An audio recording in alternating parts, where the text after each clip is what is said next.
because you're just not really meant to do yoga.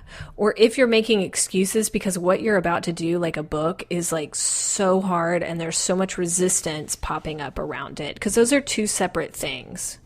And I think you really have to determine that, is why are you having those excuses? So basically what you're saying is you have to go through and you have to eliminate the excuses. Yeah, well, I think first, again, create awareness. You have to create awareness that you're spouting off these excuses. And second is, I like to have people envision what your life would look like without these excuses. Take the yoga thing, for example. Say she really wanted to do yoga, and it was just the fact that she didn't have enough money. So start to envision, like, what is it going to look like? Okay, I start to do yoga, I start to get in shape, I start to feel better, I start to slim down. Look past your excuses and start to paint the picture and kind of live in what it would be like to not have those excuses. So envision, I've heard it referred to as envisioning. Envisioning, just looking forward of how your life would look like without them. And So third, I would say eliminate the excuses. And this means start catching yourself. So that's like that, and that's like in real life. That isn't your visualization. That's in real life. Okay. So that's going to be when you start spouting off those I can't, I won't, I don't, I shouldn't, whatever those are, just start to catch yourself and make that a habit. And take control of your situation. Instead of saying, I don't have enough time to write my book, say, I didn't make time today to write my book.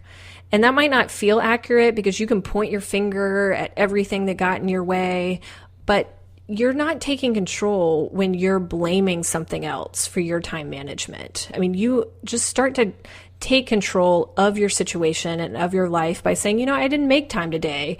I can make time tomorrow. And I always think too, why not me? Why not? Why not try it? Why not experiment with it? It's going to happen for somebody. Why not me? Because I think a lot of excuses that we have are, we think that what works will work for somebody else, but it won't work for us. Mm-hmm. For example, like I know how to become a doctor. Well, you just go to medical school and take some tests and get your degree, and then you're going to become a doctor. I said, well, I know how it works, but that wouldn't work for me. But why not me? If I really wanted that, it would work for me. Mm-hmm. And again, that goes back to you have to figure out what you really want. And if you really want something, you have to take the effort to get over your excuses. And so the fourth thing there is to get to work.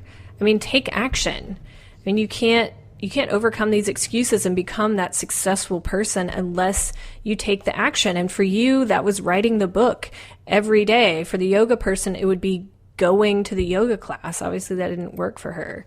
For whatever it is for you, you have to start taking that action. And that's the only thing that's going to get you over those excuses and on in the direction you want to take your life. I want to get a little personal here with you, Laurel, and Ooh. I want to talk about, because this podcast is relatively new, and we just recently went through this process in regard to launching this podcast. Mm-hmm. And we had a lot of excuses. One of them was, can we really work together well? Because that was a concern, not an excuse.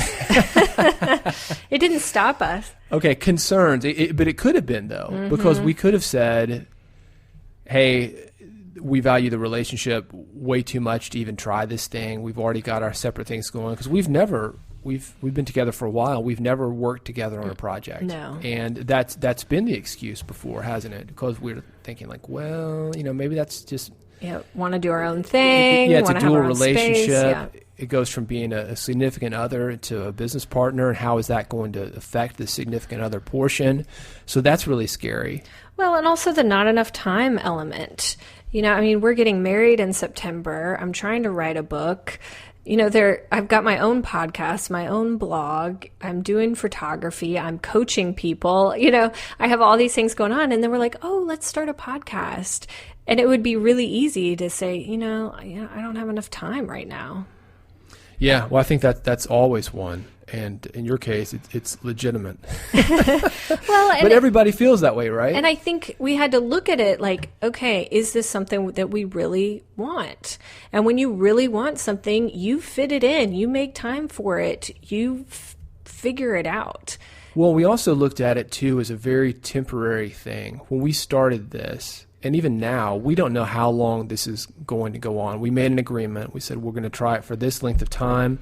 Here's the shows that we'd like to do. Here are the amount of episodes, and just jumped in to see how it works. Because I think until you actually jump in, pull the trigger on something, you don't know what the outcome is going to be, or you don't know how much you're going to like something or how much you're not going to like it. And that brings up a point too. Something I've learned in the last 8 years since I quit my job was I don't have to make forever decisions. And this helps me overcome excuses as well. And you talked about this podcast. Is in the past, I'd be like, okay, if I'm going to start a podcast, I have to do it forever, and I have to commit to it forever, and it's going to be great forever. And it's really hard to get into that and overcome the excuses to make a forever decision. But I think when we say, okay, David, we're going to do it for this amount of time and this many episodes, and we're going to have fun with it, it helps you overcome those hurdles and jump into taking action, because it's not a forever decision. Well, if you were to look at a pie, it's just like a single slice of the pie. It's not the entire pie. So it's a whole lot easier. And by the way, I can hear in the background, I can hear the dog scratching himself. The dog is so itchy. The dog is very itchy, but that brings up another thing that we talked about. Well, do we need to get extra equipment for this? Can we just jump in with the stuff that we've already got now? Because it's very easy to do that. And I think that's one of the things that is also an excuse that keeps people from doing things. They have to have it perfect. Mm-hmm. And certainly coming from a radio background, it gets a whole lot more perfect than this. So I'm very, very sensitive to it, can hear some things that maybe other people can't hear. And then we're just sensitive to ourselves about stuttering and stammering. We are like, no edits. If I mention the name of a church that I don't want to give money to, hey, we're gonna wave that flag right there. That's just gonna happen. We're gonna have some problems with it, and it's not gonna be perfect, but it's not gonna get any better if we don't jump in and try it. And I think that's one of the biggest excuses people have, is they think that they're not ready for it. But how do you get ready unless you jump in? Well, your voice would sound good on any microphone, David. That's because you're doing the edits, right? Aren't you putting in like the audio magic there? The compressor, no. Compressor, bass, not? No, okay, I just drag it in and hit export. I'm going to have to start doing that. Yeah, it's fun. Well, I think the takeaway here is you can come up with thousands of excuses. They're going to look like reality to you, but there's really no good excuse for not following your dream and doing what you're meant to do. I mean, you just couldn't give me a good excuse for not doing that. Well, I think the worst thing that can happen is that you don't go for it, and then you're left questioning. Mm-hmm. And it's like that girl or that guy, or both maybe, if you work that way, in high school, that you didn't ask out. And you think, what if? And I think that's something that can eliminate a lot of excuses right there. I feel that there was a girl for you, David. Oh. Should we give her a shout out on the podcast? Hey, girl from high school. Yeah. We're getting married. No. Okay. Yeah. I already checked up on her before I asked you, and there was no opportunity there. So. Fair enough. No excuses. Well, hey, we've got some cool stuff going on at redpodcast.com now. We're getting ready to give away a lot of stuff. Yeah, we're launching officially on iTunes in July, and we're having a cool giveaway contest. Yep. To commemorate. What do they win, Laurel? Man, we're giving away some cool stuff. We're giving away iPods and Kindles and Apple TVs and very cool stuff. And there's no excuse not to get involved. Audio books, print books that have meant a lot to us, that have helped us to grow our business. Yeah. We've got some other stuff coming up, too. We might have to give away some personal coaching. Ooh. Maybe. Well, we'll see if we can squeeze that in. I know you're busy. I am busy. No excuse. Yeah, well, all of that is on redpodcast.com.